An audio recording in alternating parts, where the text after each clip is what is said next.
Segundo Crônicas, capítulo 22, o governo de Acasias, rei de Judá.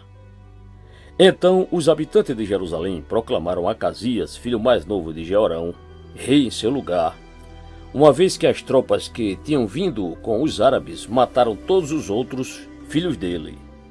Assim, pois, começou a reinar Acasias, filho de Jeorão, rei de Judá. Ele tinha 22 anos quando começou a governar, e reinou 1 ano em Jerusalém. Sua mãe se chamava Ataliarro, Bate-Onri, Atalia, neta de Onri. Acasias também andou nos caminhos da família de Acabe, porquanto sua mãe lhe dava conselhos insensatos.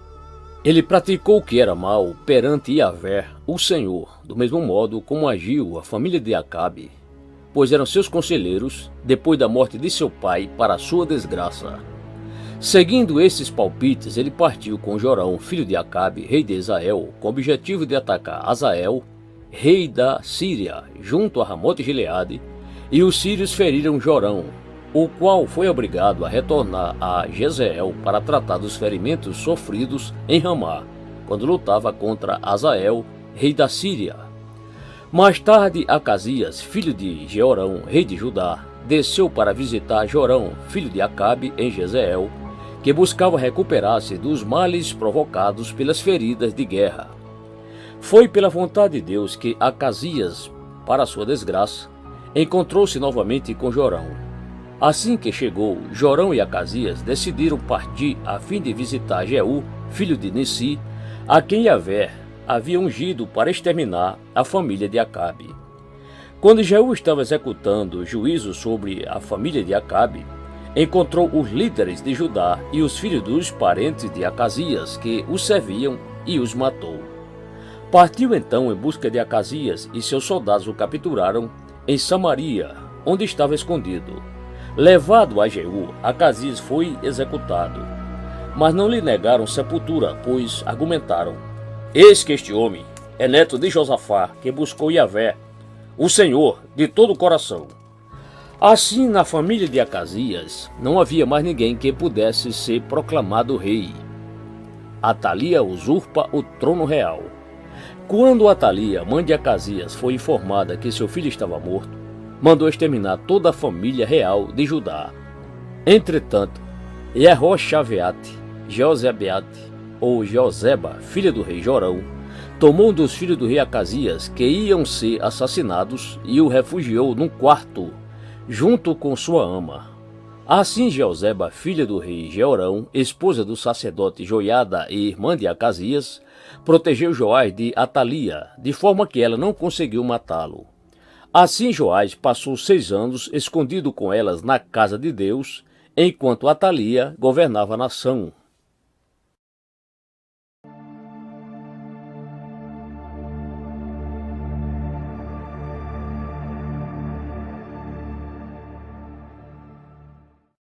Segundo Crônicas, capítulo 23, Joás é proclamado rei de Judá.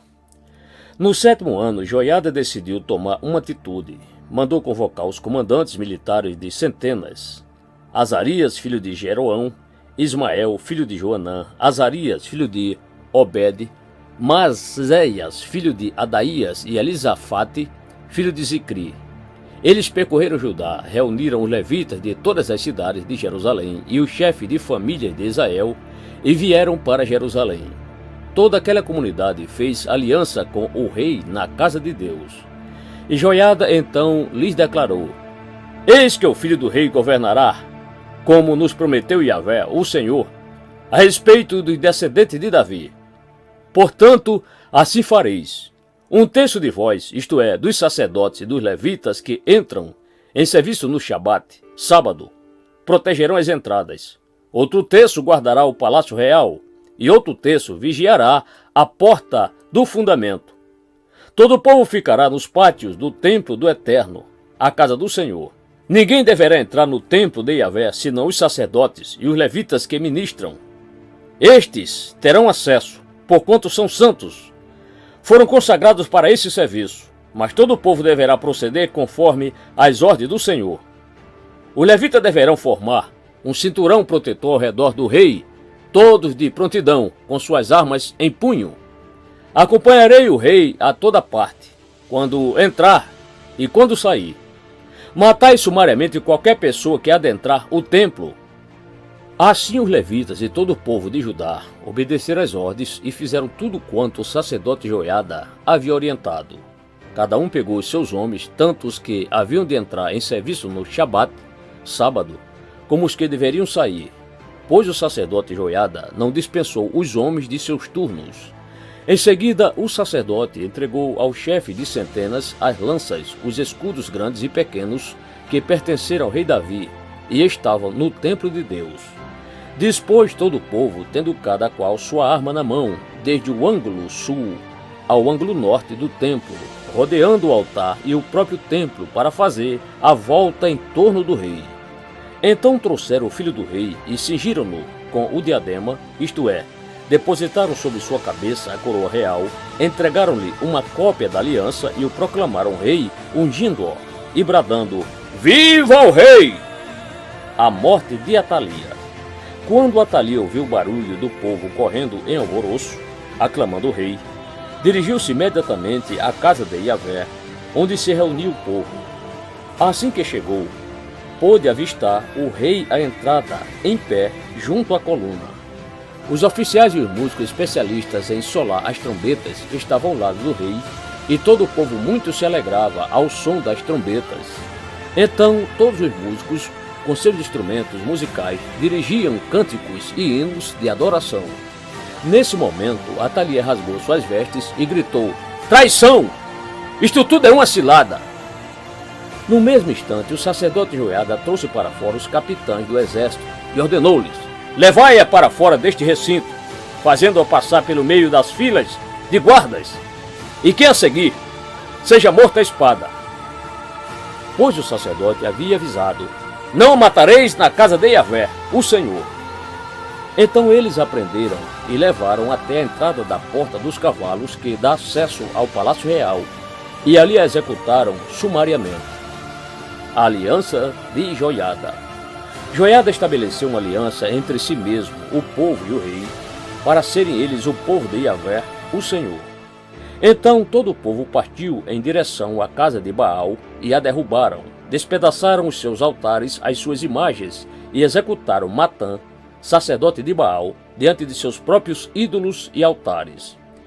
Entregou Joiada a superintendência do templo de Iavé nas mãos dos sacerdotes levitas, a quem o próprio rei Davi havia designado tarefas e serviços no templo, para apresentarem os holocaustos ao Senhor, de acordo com o que está escrito na Torá, a lei de Moisés, com júbilo, hinos e cânticos espirituais, segundo as instruções do rei Davi. Também mandou colocar sentinelas nas portas do templo de Iavé, para que não entrasse ninguém que, de alguma forma, estivesse impuro. Levou consigo os líderes dos batalhões de centenas, os nobres e ilustres, os governantes do povo e toda a população, e juntos acompanharam em alegre procissão o caminho do rei, desde a casa de Iavé até o palácio real, passando pela porta superior, e instalaram o rei em seu trono. E todo o povo bradava de euforia. Mais tarde, a cidade se acalmou, logo que circulou a notícia da morte de Atalia ao fio da espada.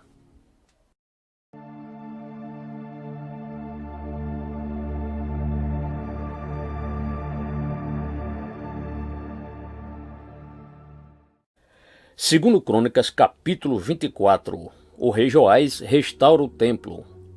Joás tinha 7 anos de idade quando começou a reinar e governou 40 anos em Jerusalém. Sua mãe se chamava Tisiviá, Zíbia, da cidade de Berseba. Joás agiu e viveu de modo agradável ao Senhor durante todos os dias do sacerdote Joiada. Joiada escolheu 2 esposas para Joás, com as quais casou, conforme a tradição, e teve filhos e filhas. Depois disso, Joás decidiu reformar a casa de Iavé, o Senhor. Ele reuniu os sacerdotes e os levitas e lhes ordenou: Saí pelas cidades de Judá e recebei a prata, o dinheiro de impostos que o povo deve pagar para os concertos que são feitos todos os anos nas dependências do templo do vosso Deus. E fazei isto ligeiro. Todavia, os levitas ficaram pensativos e não se apressaram em cumprir as ordens do rei. Então o rei chamou Joiada, o chefe, e lhe indagou: por que não obrigaste os levitas a trazerem de Judá e de Jerusalém o imposto ordenado por Moisés, servo de Yahvé, a comunidade de Israel, para a tenda da Arca da Aliança, a casa da presença de Deus e do testemunho? De fato, Atalia, aquela mulher malvada e pagã, e seus filhos haviam arruinado a casa de Yahvé, chegando a utilizar todos os objetos sagrados do templo do Senhor em seus próprios cultos e rituais aos Baalins. Assim, por ordem do rei, construíram uma espécie de arca e a colocaram do lado de fora, à entrada da casa de Yahvé, o Senhor. Fez-se a seguir uma convocação geral em Judá e em Jerusalém para que trouxesse ao Senhor o imposto que Moisés, servo de Deus, havia instituído e exigido de todo Israel no deserto. Todos os líderes e todo o povo obedeceram com alegria às ordens do rei e trouxeram as suas contribuições, colocando-as na caixa até que a mesma ficou lotada. Sempre que os levitas levavam a tal arca até os supervisores do rei, e estes observavam que havia muito dinheiro, o secretário real e o oficial do sumo sacerdote tinham a responsabilidade de esvaziar a caixa e a reconduziam ao ponto de partida. Procedendo assim regularmente todos os dias, ajuntaram grande soma de dinheiro. O rei e Joiada entregavam a prata acumulada aos encarregados da obra do templo do Senhor, e estes tinham o dever de pagar todos os salários dos pedreiros e carpinteiros que se dedicavam aos trabalhos de reforma da casa de Yahvé, como também os obreiros que eram especialistas em trabalhar em ferro e bronze nas obras do templo do Senhor. Os homens encarregados do trabalho eram leais e diligentes, o que garantiu o progresso da obra de reforma. Eles reconstruíram o templo de Deus de acordo com o modelo original e ainda o reforçaram. Assim que concluíram, trouxeram o restante de toda a prata arrecadada e apresentaram diante do rei e de Joiada, e com ela foram feitos utensílios para a casa de Yahvé, o Senhor, objetos para o serviço religioso e para os holocaustos, além de tigelas e outros utensílios de ouro e de prata. Enquanto Joiada viveu, sacrifícios e holocaustos foram oferecidos continuamente na casa de Yahvé, o Senhor. Morre Joiada, apostasia em Judá. Mas o tempo passou e Joiada envelheceu e morreu em idade avançada. Ele tinha 130 anos quando faleceu.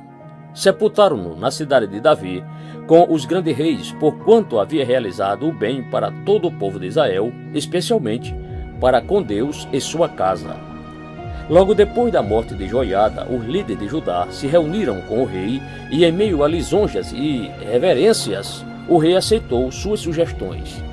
Então abandonaram a casa de Yahvé, o Senhor Deus de seus antepassados, e voltaram a prestar culto e adoração aos totens pagãos e aos ídolos, de todas as formas. Por esse motivo, a ira de Deus caiu sobre Judá e Jerusalém com severidade. Embora o Senhor tivesse enviado seus profetas ao povo com o objetivo de trazê-los de volta à sensatez e para ele, e os profetas tivessem de fato pregado a palavra e protestado contra a má conduta do povo, eles não quiseram dar ouvidos à verdade. O profeta Zacarias adverte o povo. Então o Espírito de Deus apoderou-se de Zerariah ben Jehoiada. Zacarias, filho de Joiada, o sacerdote, o conduziu à frente do povo e disse: assim diz Deus, por que transgredis os mandamentos de Yahvé, o Senhor, de tal maneira que vos é impossível prosperar? Portanto, já que abandonaste o Eterno, ele também vos fará experimentar o seu afastamento de vós. Mas eles não quiseram ouvir a verdade e conspiraram contra o profeta e o apedrejaram em pleno pátio da casa de Yahvé, por ordem do próprio rei.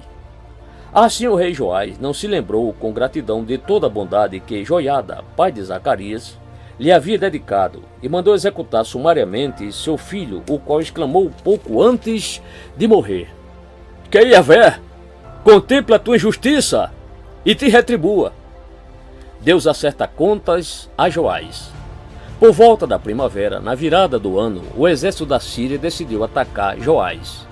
Invadiram Judá e Jerusalém e exterminaram todos os chefes e líderes do povo e encaminharam todo o seu despojo de guerra ao rei de Damasco. O exército dos arameus tinha vindo com menos soldados do que o exército dos judeus, mas Yahvé, o Senhor, o fez parecer um exército muito grande, poderoso e destemido, porquanto Judá havia sido desleal e abandonado o Eterno, o Deus dos seus antepassados. E assim o juízo foi plenamente executado sobre o rei Joás. Quando os sírios partiram de volta para suas terras, largaram Joás gravemente ferido. Então seus servos conspiraram contra ele por causa do sangue do filho do sacerdote Joiada e o assassinaram em seu próprio leito.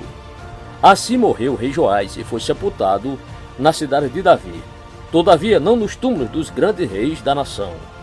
Os que conspiraram contra ele foram Zabade, filho de Simeate, a Amonita, e Jeozabade, filho de Sinrite, a Moabita. Quanto a seus filhos e ao grande número de oráculos, profecias a respeito, bem como as declarações sobre a restauração da casa de Deus, tudo está escrito no Midrash, no livro da história dos reis. Então seu filho, Amazias, assumiu o trono e passou a reinar em seu lugar.